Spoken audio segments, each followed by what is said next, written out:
Hope you guys have had enough break, and time has come for us to learn more about very exciting topics that's going on within the energy and sustainability sector. And for the next session, we are very honored to have invited the Group Vice President of Air Liquide for Sustainable Development, Ashutosh. And Ashutosh has been spending many years within Air Liquide, like helping the industrial gas giant to lead its way in the world, essentially. And I have very strong collections with personal collections with Air Liquide, actually, because my very first job in China was a chemical engineer at the Air Liquide hydrogen plant. So I'm very, very looking forward to this speech myself. And with that, I would like to hand the stage to Ashutosh to give a very brief introduction of yourself and also your speech to educate us on the facts and the myth of hydrogen development. The stage is yours, Ashutosh.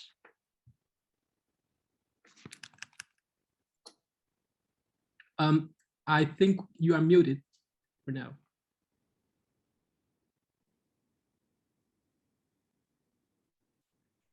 We still can't hear you.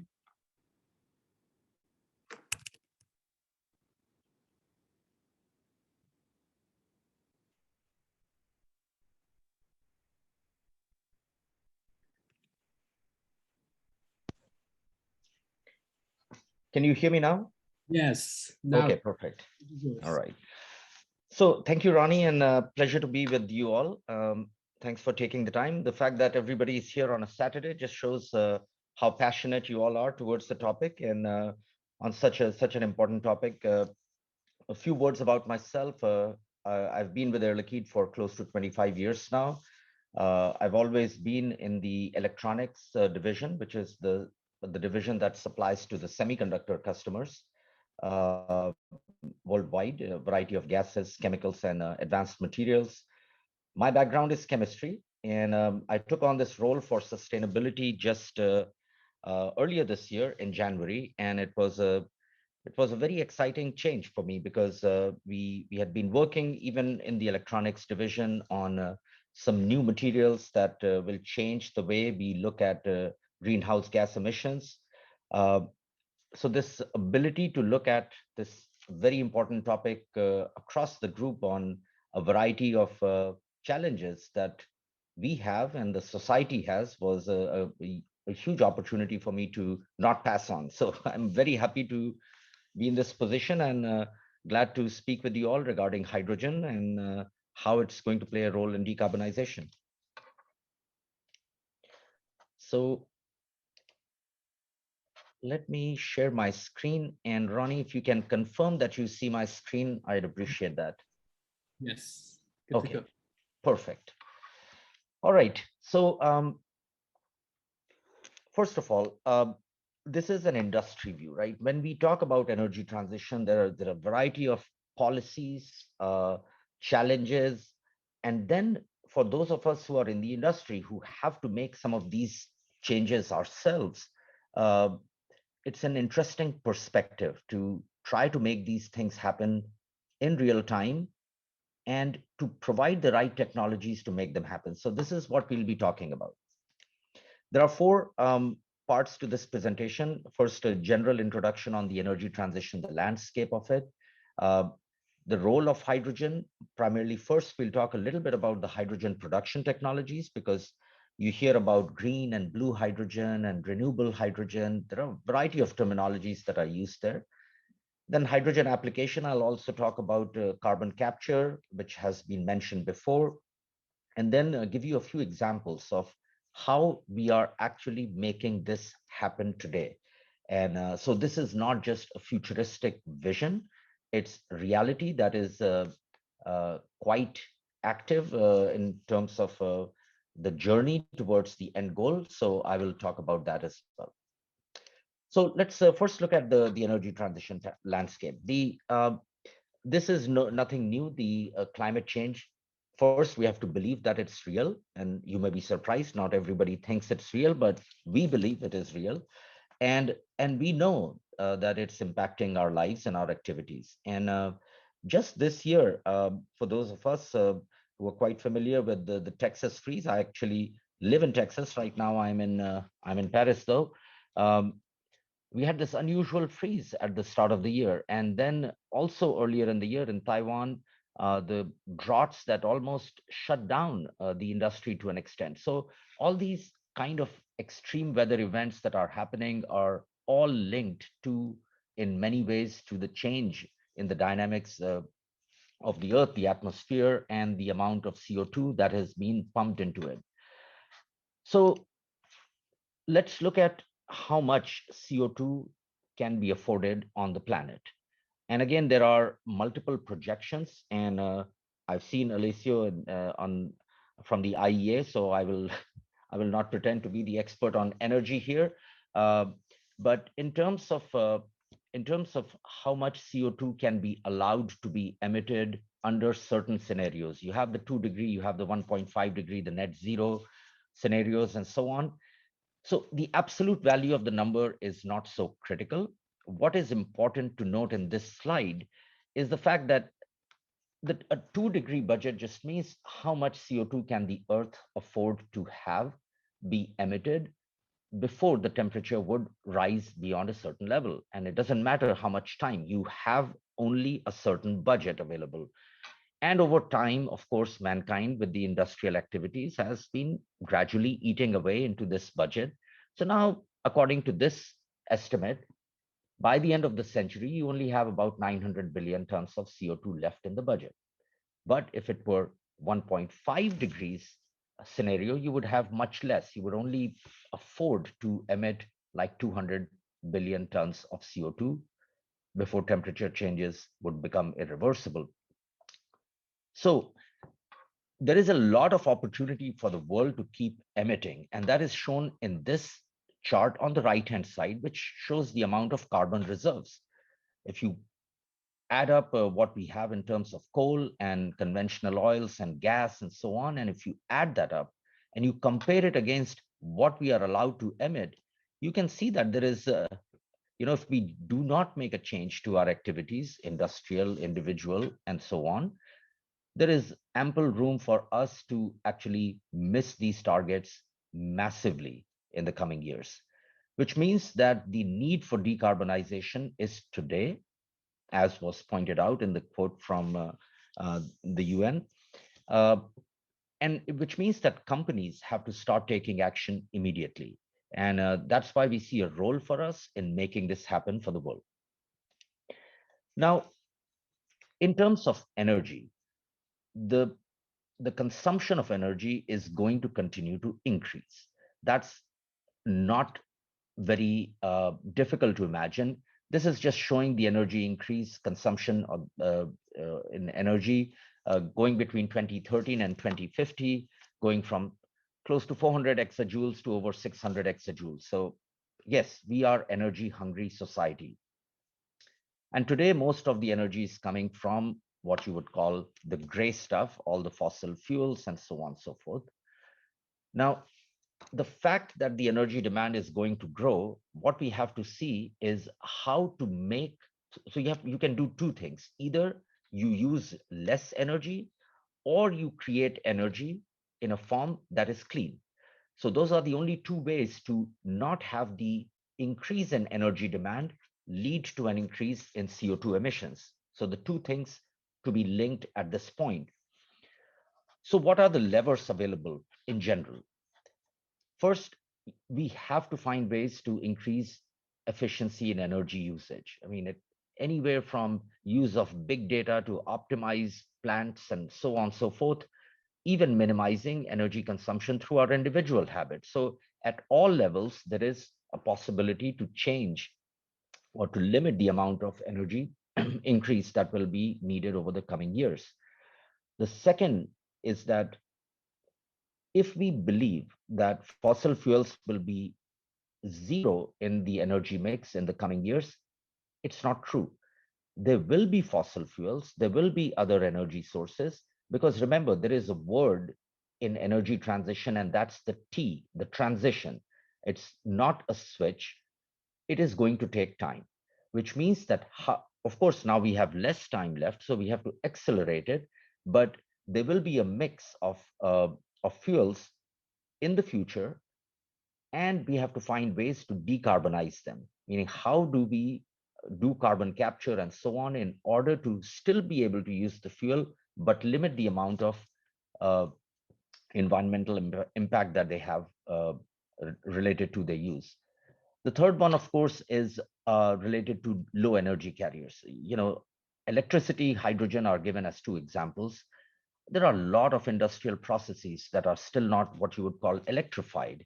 You know, just as an example, you would imagine that uh, anytime you see a motor or a shaft that it's being run from an electrical circuit, but it's not true. Many times they are being run by burning of coal and making steam and then turning the turbine, and all of those systems, there is an opportunity to electrify them so that once you have the system electrified, you can convert it to a renewable at a later date. And then speaking of renewable, of course, the massive increase in the amount of renewables that are needed in order to continue operating is the fourth lever. So as a consequence, the world today and the world tomorrow, if you look at it from the left to the right-hand side, you have an energy system that is a high CO2 emitting system based on fossil fuels and so on. And it has to go towards this low CO2 system. And this transitioning has to happen by, we believe, two means, of course, electrifying as needed and using hydrogen as an energy vector to make this transition happen. Now, what's so special about hydrogen? And there is a lot of talk about hydrogen. We hear about it. So if you start looking at it from here, first, in terms of production, you can produce hydrogen with a low carbon footprint. There is a lot of myth and misleading information out there related to the fact that hydrogen cannot be made in a green manner. It can be made in a green manner, and there are a variety of methods that we'll talk about in a little bit. The second is the fact that hydrogen as an energy vector, it is useful because it can be transported easily over very long distances between countries. So you no longer have these geographic boundaries of movement of energy. It is also good for, very suitable for long-term storage. You can easily store hydrogen over long periods of time. There are no big issues at all.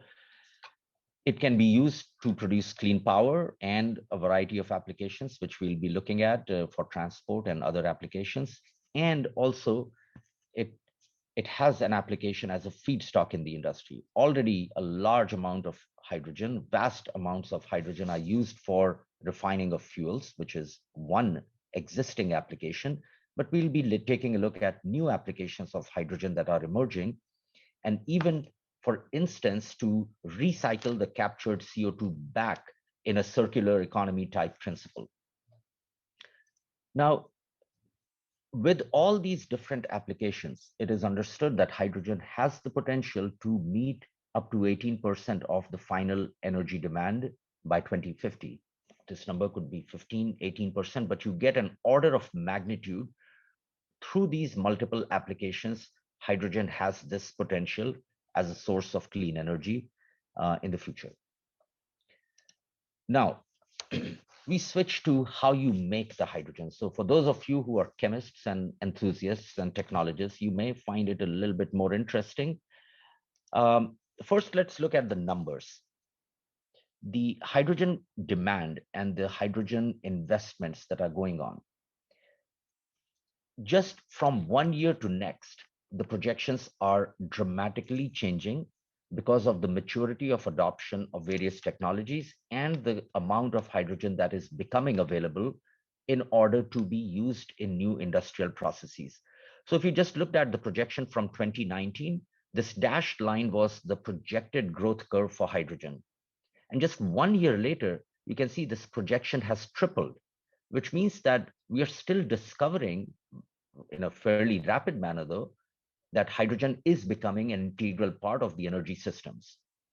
And this also, on this chart, you get a flavor for the colors of hydrogen. You have the blue hydrogen, which is shown on the top, which is where you use a conventional hydrogen production system but you capture the carbon, making it blue. We call it low carbon. And then you have at the bottom the green hydrogen, which is made from renewable resources. We call it renewable hydrogen. So blue equals low carbon, green equals renewable hydrogen for us. But then you can see that there are close to 200% capacity increase. There is 38 gigawatts of hydrogen production that has been already announced. It falls short of what is needed. If you saw in Alessio's chart, he had noted 850 gigawatts of electrolyzer capacity required. This is 38, which means that there is still a big gap. So a lot of the acceleration still needs to happen in the coming years. Now, the good news is that there are several announced projects to related to hydrogen. Shown here are some examples in multiple geographies. You see a huge concentration in Europe, close to half of the projects being in Europe, because of the regulations and the investment environment, the policies. They're much more mature here in Europe than the rest of the world. But it doesn't mean that it's not happening elsewhere. And you will see that the type of projects ranging anywhere from being giga-scale production of hydrogen, which is starting to happen, and also the large-scale industrial adoption for use of hydrogen. Anywhere, whether it's on, whether it's in refining and so on, but it's what is important for hydrogen is not to only talk about hydrogen, but to talk about low carbon hydrogen, because hydrogen in itself does not solve the energy problem of the world if it cannot be low carbon. So every time when I mention the word hydrogen and I forget low carbon, please remind me, because it's important to keep that in mind.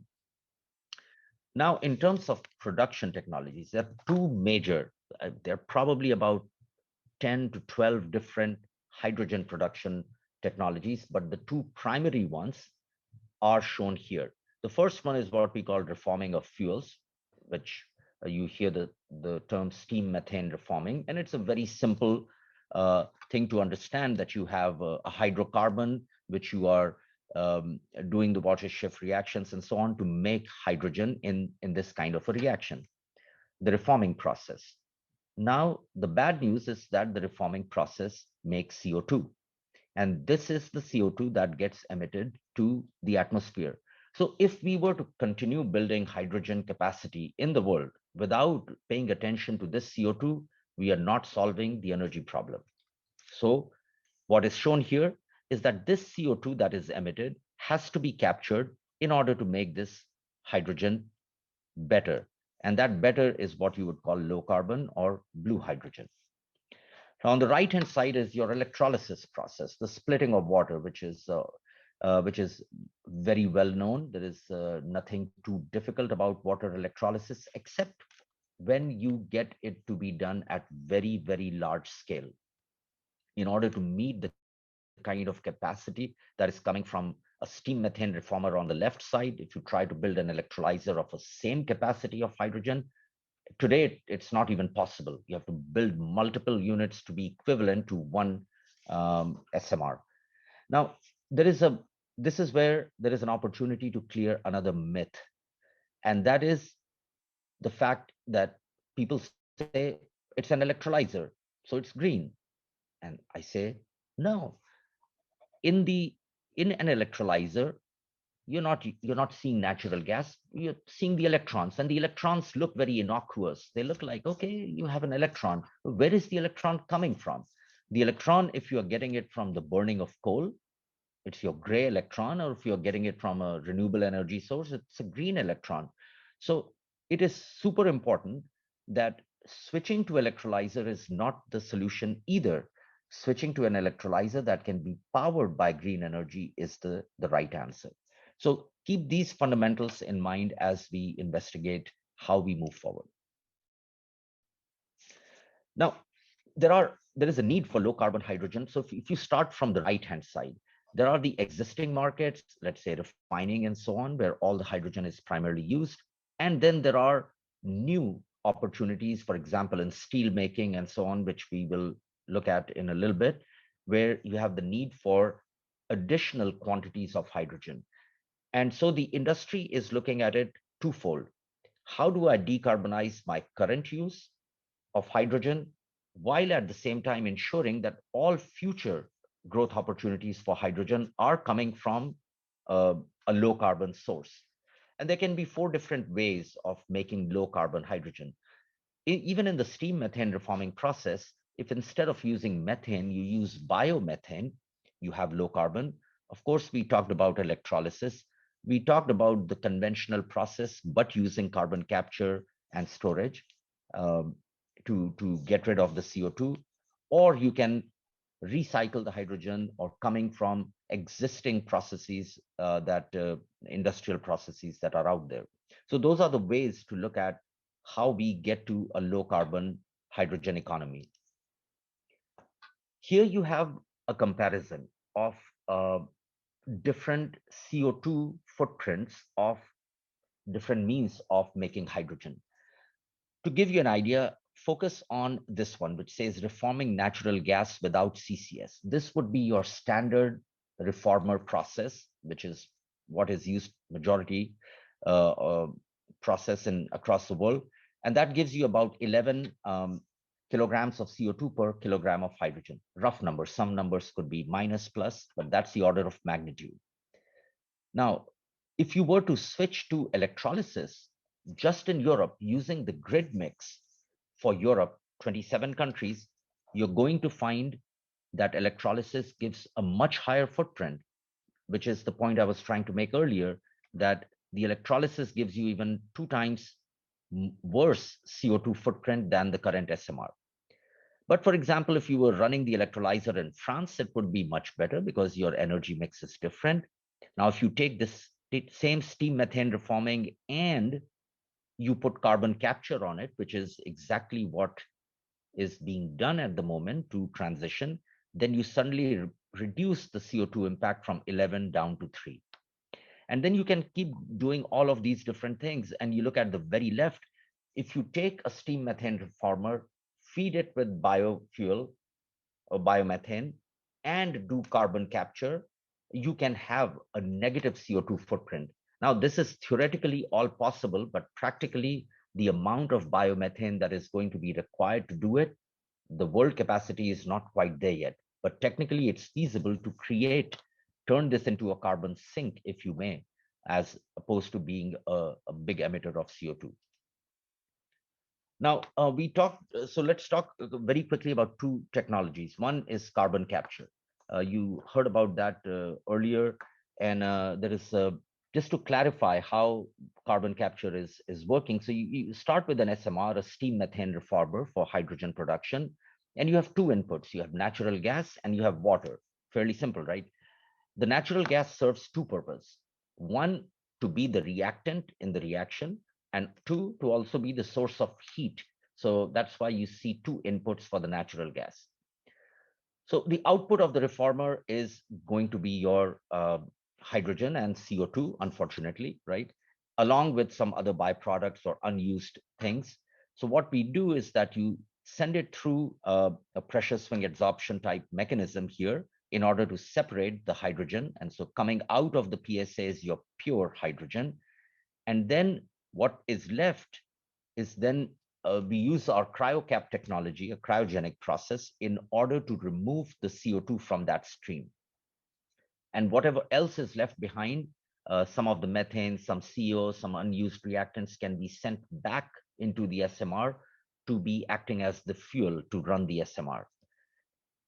So with a good carbon capture, and then you have an amines wash step. So the cryocap is used on the process side, and then for the flue gases coming off of the system, we can do a very conventional, readily available amines wash technology to wash down the CO2 from there.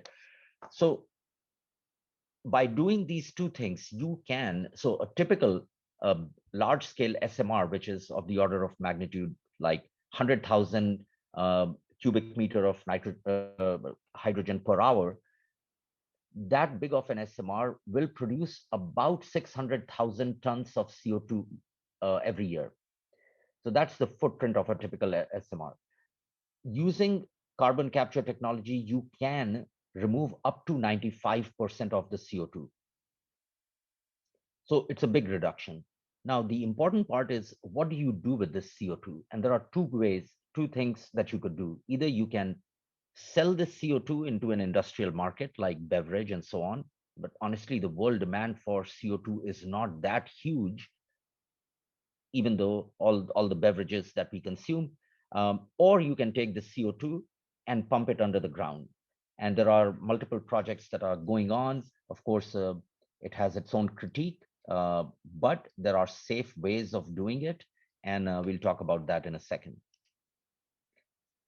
The second technology, which is the electrolyzer side of the world, which we talked about, the second type, there are two distinct ways of doing electrolysis.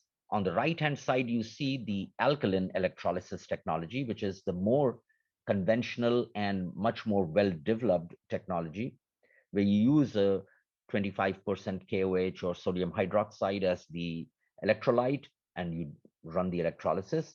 Or the newer technology, which is the PEM, or the proton exchange membrane technology, which has a lot of benefits, anywhere from the footprint, a much lower footprint for a PEM electrolyzer. You also have very short startup times.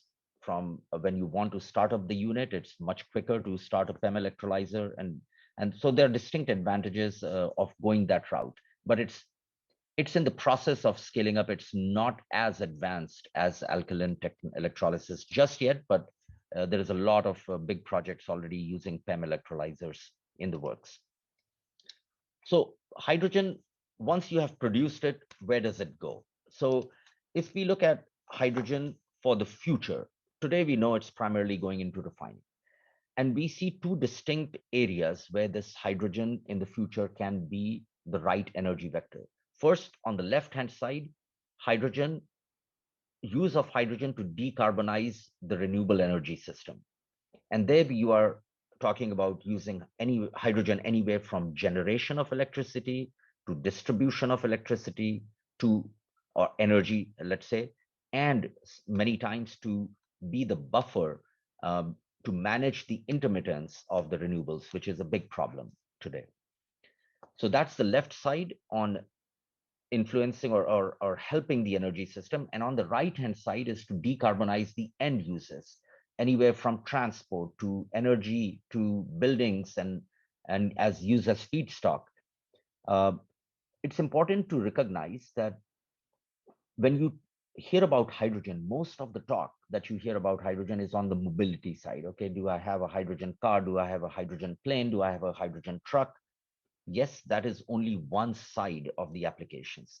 But when you take the hydrogen and use it as a reducing agent, for example, in steel making, that's a completely new route in order to decarbonize a steel making process. Or you use hydrogen for its calorific value and use it as a heat source, either mixing it with natural gas or using it by itself. So if you imagine where the world stands on new applications of hydrogen, you will recognize that some are already well advanced and some are at different levels of maturity. So there should not be any kind of feeling that everything is done with hydrogen, that we know how to use hydrogen in all these different applications. Some are still being developed. There is no hydrogen today being used in power generation. So that's a few years out. But the use of hydrogen in forklifts, in city buses, in small trucks, and of course in cars has already been demonstrated at industrial scale. Now it's a question of adoption and scale up. Now, as you heard, the potential of hydrogen is huge, and in terms of meeting the share of the global energy demand, also in terms of how much CO2 it can help abate by the use of hydrogen, 6 gigatons. For comparison, the world emits anywhere from 40 to 45 gigatons of CO2 every year. So this is a sizable fraction that can come from hydrogen. And not to mention the socioeconomic impacts that it has been projected to have, including jobs created and the sales that it can create. With that, let's talk a little bit about what we have done on hydrogen in the past few years, because this gives you a real sense of what the industry is up to. Before we get into hydrogen, let me take the opportunity to tell you about the commitments that Air Liquide came out on March 23rd of this year to talk about a renewed commitment on sustainability topics. And it was structured around three pillars, which are abatement of CO2 emissions, where we committed to carbon neutrality by 2050 and to reduce our absolute CO2 emissions by 1/3 in the coming 15 years.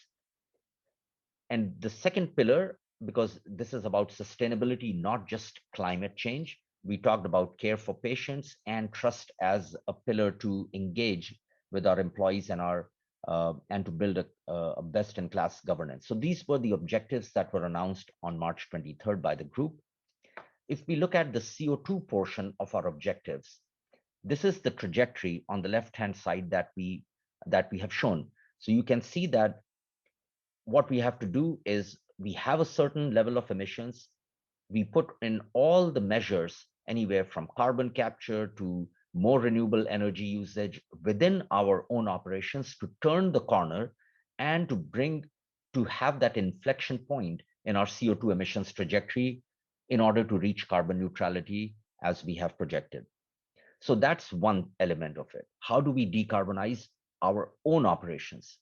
Then on the right-hand side, you see how we decarbonize our customers' offers. So how can we bring them decarbonized products and bring them new technologies that help them decarbonize their own operations? So that is another vector for us in our sustainability journey.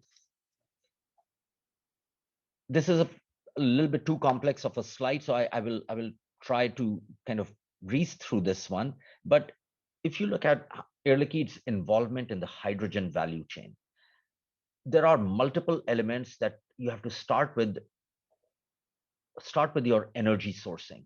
You have to look at what is the feedstock that you are going to use for making the hydrogen. Is it only natural gas? Is it only, or are you going to use biofuels, biomethane, and are you going to use renewable? So a lot of our efforts are also focused on sourcing the right energy in order to make the hydrogen. And then, of course, we talked about the various technologies to produce the hydrogen. But once you produce the hydrogen, it's not like you're just going to deliver hydrogen in a pipe or in a truck. Sounds simple, right? But the kind of volumes that are used, you have to liquefy the hydrogen in order to move it over large distances. So there is a lot of liquefaction, which is what you see here in terms of conditioning of the hydrogen. And then you have to look at all the distribution mechanism for hydrogen. And once you take it to the end user, then you have to look at how it is going to be applied into their processes. The most important part about hydrogen is related to safety. And again, it's a myth sometimes that hydrogen is a super unsafe. Am I going to sit on a hydrogen tank while driving my car? And multiple years of research has been done on this topic. But just to give you some examples, just in the last 15 years, there have been only a very limited number of accidents, not one fatality related to liquid hydrogen movement. And production of hydrogen of course, we have to put all the right industrial safety measures when we do any operation. But the most risky phase is like the loading, unloading of the hydrogen. When you are pumping it into, let's say, a fuel tank, or that is where a lot of the safety protocols and safety measures have been designed in order to safely manage hydrogen, both in the gas phase and the liquid phase.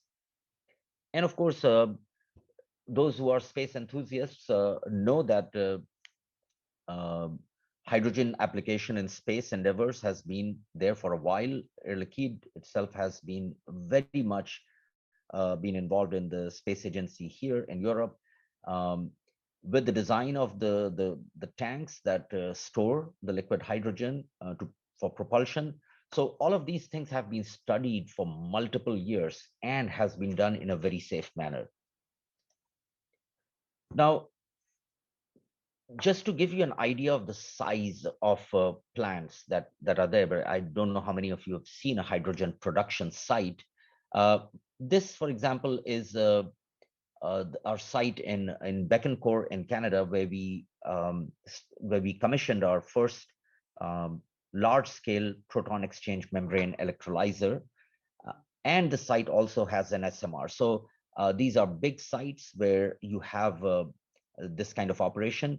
In Nevada, we are right now, it's under construction. It's a 30 ton per day liquid hydrogen, what we call the liquefier. It's under construction. So you can see just from the size of the desert that these are super large plants. And we also just recently signed an agreement with SK Group in Korea for the world's largest liquefier, 90 ton per day capacity. And in terms of usage, on the right-hand side, you've heard people talk about hydrogen trucks, but a lot of new developments, excitement around the application of hydrogen in aviation. And you probably saw some recent announcements that we did with the Airbus and the ADP group on starting the pilot phase of testing hydrogen in aviation, which is probably going to be a reality in the coming years.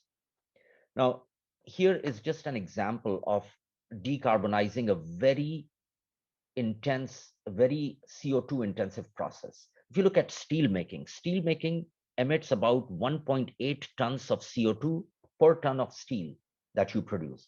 So it's huge. It, steel making is contributes to around 7% of the global CO2 emissions. So it's a big contributor. And the way you make steel, without going into the details, is that you use primarily for the reduction reaction, because you have iron ore and you convert it to iron. So there is a reduction that has to happen. And today it's done primarily by using coke, which is carbon plus oxygen, making the reducing reaction in the chamber. Whether it's in the blast furnace type process or in the direct reduction of iron, there is an oxygen need. And we supply very, very large quantities of oxygen for steel making. Now, those of you who can, if you think about, okay, there is a reduction reaction, hydrogen is a great reductant. How can I not substitute this C plus O2 type process with an H2 process? And this is where the big trials are going on with ThyssenKrupp and others, in order to make this reduction happen. And that is where you negate the need for CO2 emissions, or the need uh, for carbon, which leads to CO2 emissions. All right, we have multiple mobility stations, which is what we call the hydrogen refueling stations, and this is for mobility applications. So I want to give you an idea that it may seem like this is not real, but more than 120 hydrogen refueling stations are already active, which we have contributed to. And Air Liquide has already announced more and more plans, along with many other players. And hydrogen, we are not the only ones. And this is becoming a reality. Same thing on carbon capture. It may appear that carbon capture is, let's say, a concept.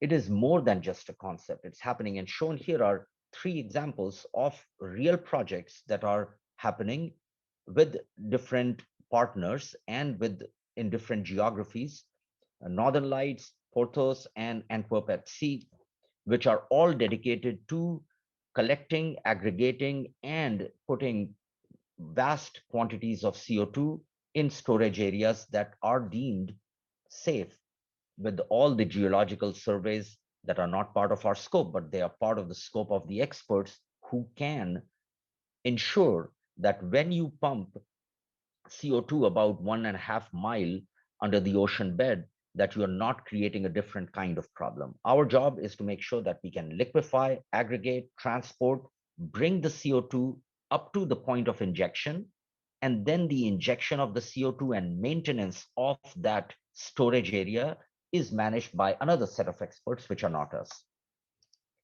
And last but not the least, on electrolyzers, we have, what is very heartening, and which I think you all should feel very proud of as a world, is that the acceleration that is happening in all of this, if you just looked at 3 years ago, I'm not talking 20, just 3, 4 years ago, our largest electrolyzer was 1.25 megawatt. That was the largest electrolyzer we were running. It was alkaline. Then just within a year, we have installed 20 megawatts in Bécancour in Canada. And then in Taiwan, we with the semiconductor industry, we have started up a 25 megawatt. And then in the H2V Normandy project, it will be the largest electrolyzer that's already at 200 megawatt.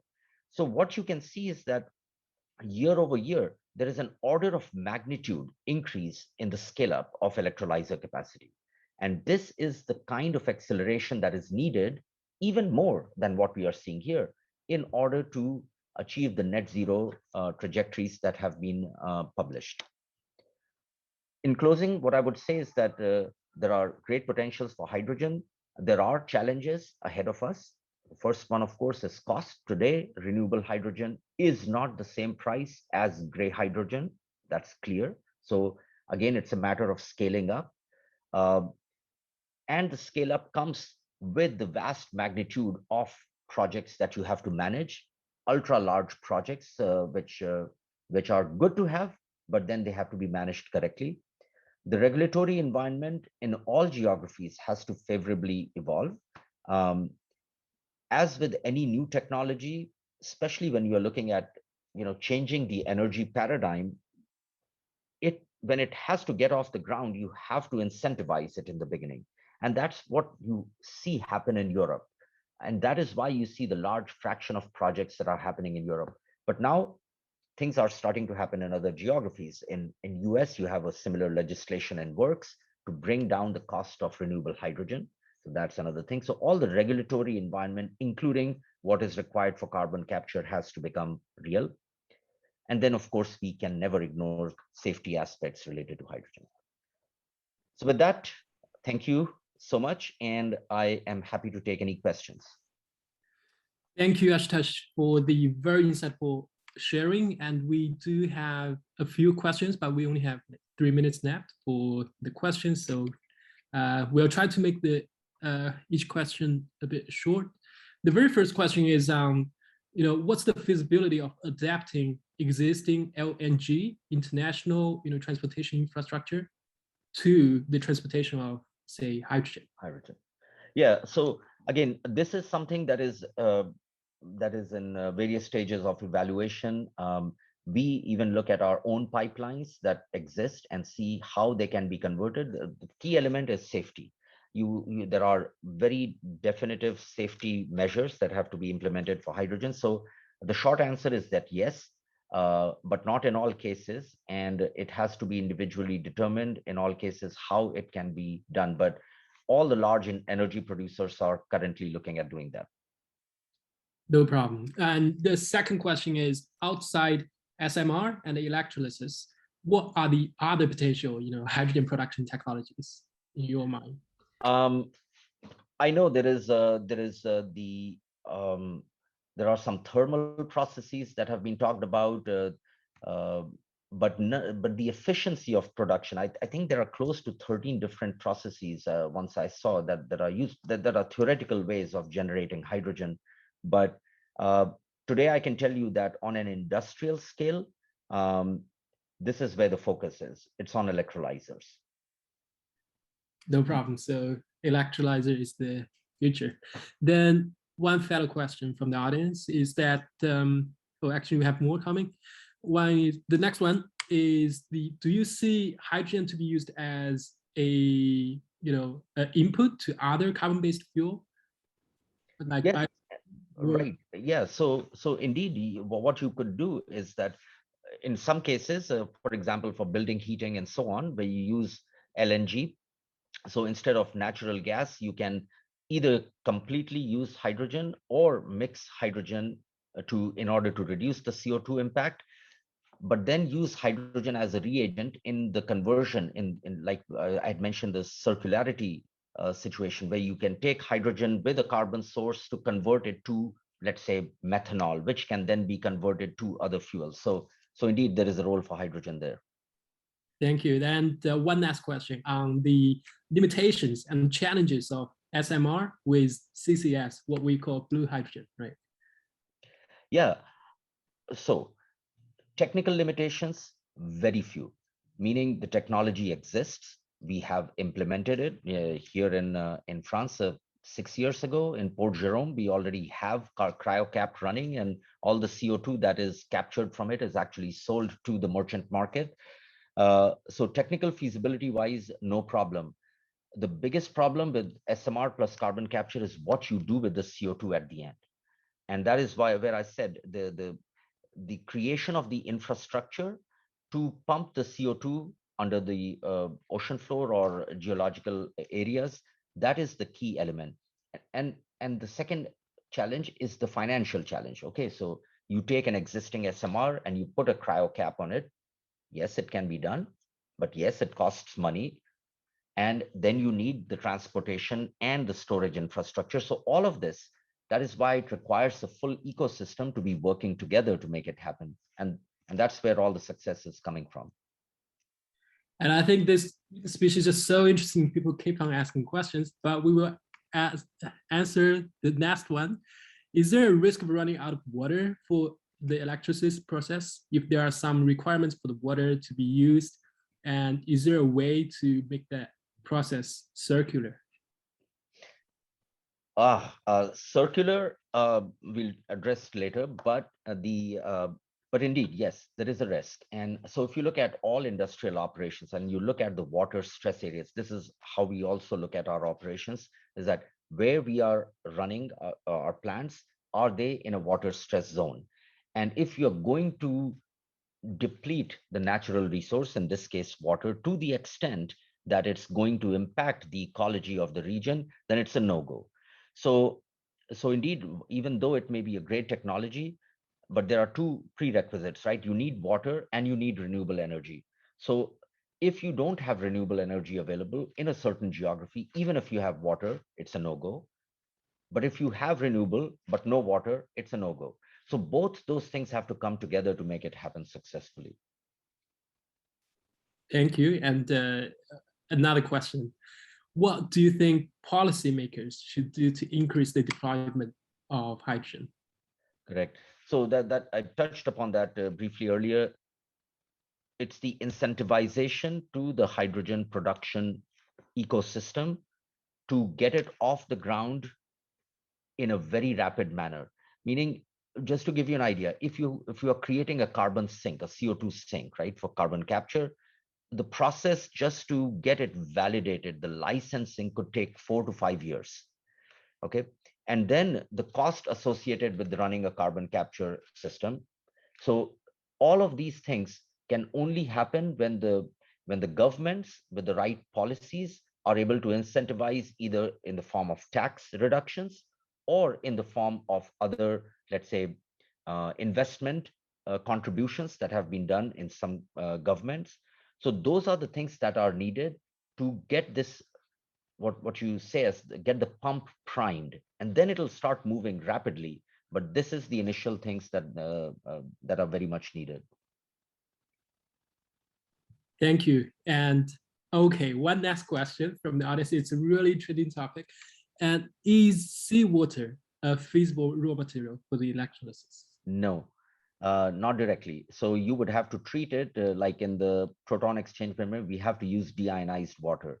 So there is indeed, you take the water and there is an entire water treatment system that has to be put upstream before this water can go into the electrolyzer. That is clear. And with that, I would like to conclude this session from the Group Vice President of Air Liquide, Ashutosh. And thank you very much for giving us a very insightful session. Thank you. Have a great day. You too.